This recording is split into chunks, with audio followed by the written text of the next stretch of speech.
नमस्कार दोस्तों, मैं हूं दिनेश के वोरा। आप सबका स्वागत है डेली न्यूज़ इंडिया 1.0 के इस प्रोग्राम में।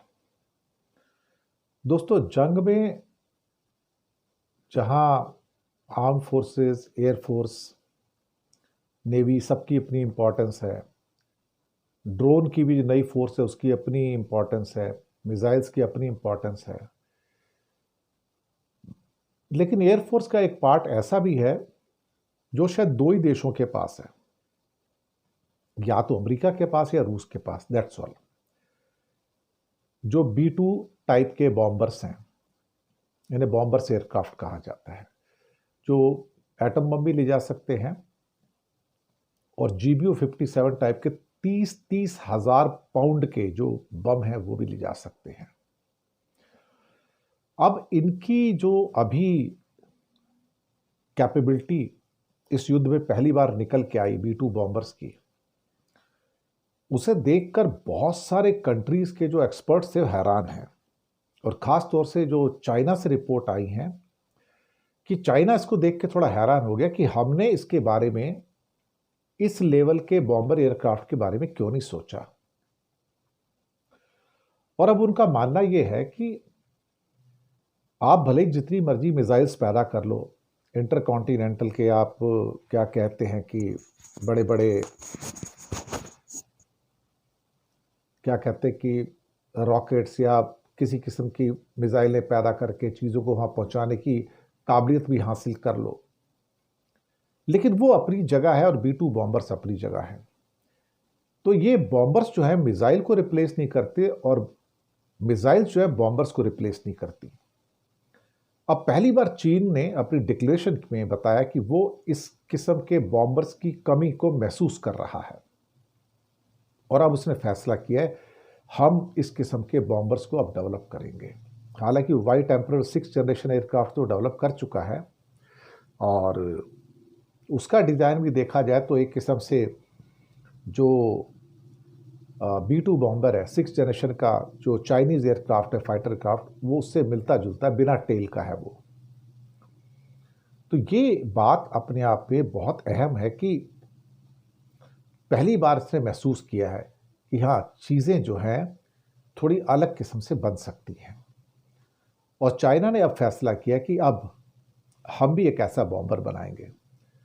चाइना के जो अखबार है साउथ चाइना मॉर्निंग पोस्ट, उसके अंदर ये जो सारी की सारी चीज़ें बड़ी, क्या कहते हैं कि प्रमुखता के साथ छापी गई हैं और मिडनाइट हैमर की कहानी भी आई है सारी। और यहाँ पर जो B-2 बॉम्बर्स हैं उसमें तो पायलट्स के लिए वहाँ पे एक टॉयलेट भी है अंदर। जी हाँ, इसकी बड़ी ख़ास चीज़ें हैं कि ये ऐसा फाइटर एयरक्राफ्ट है जो बड़ी लंबी लंबी उड़ानें भरता है। तो यहाँ पर उसके अंदर एक टॉयलेट भी है वहाँ पर, तो टॉयलेट भी आप जा सकते हैं वहाँ पर। और ये भी बताया गया है कि उसके अंदर कुछ और चीज़ें भी हैं और 2 बिलियन यूनिट की इसकी एक की कीमत मानी जाती है। इनकी 17,000 करोड़ का एक बॉम्बर है।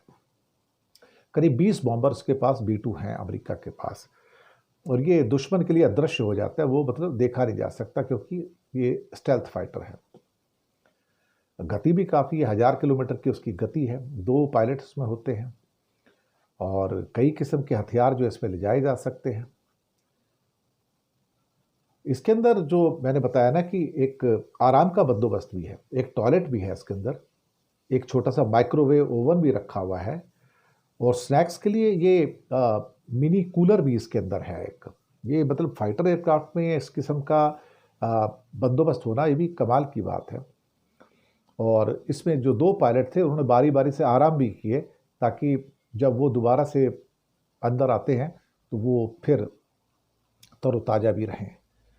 तो एक तरह से कहा जाए 2 पायलट लंबी उड़ानों को संभालते हैं। एक पायलट जो होता है उड़ान भरता है, दूसरा लेटने की जगह पे आराम करता है, माइक्रोवेव में खाना गर्म करके खा सकता है, कूलर में ठंडे स्नैक्स जैसे कोक वगैरह जो हैं वो रख सकता है और एक टॉयलेट भी है उसके अंदर, एक बड़ा कॉम्पैक्ट टाइप का। तो मुझे लगता है कि काफ़ी लंबी दूरी की जो एक सोच है उस एयरक्राफ्ट को बनाने के अंदर जो लगाई गई है, और ये अपने आप में एक बहुत ही ज़्यादा महत्वपूर्ण है और उसकी इम्पोर्टेंस को चीन ने अब महसूस किया है कि वास्तव में ही कि हमें इस किस्म के बॉम्बर्स हमारे पास नहीं हैं, और वैसे इस लेवल के बॉम्बर्स रशिया के पास भी हैं, लेकिन वो उसके अंदर क्या फैसिलिटी है हमें उसके बारे में इतनी अभी नॉलेज नहीं है, इंफॉर्मेशन नहीं है। तो चाइना अब जाग गया है और वो भी इस किस्म के एयरक्राफ्ट को बनाना अब तैयारी शुरू कर रहा है।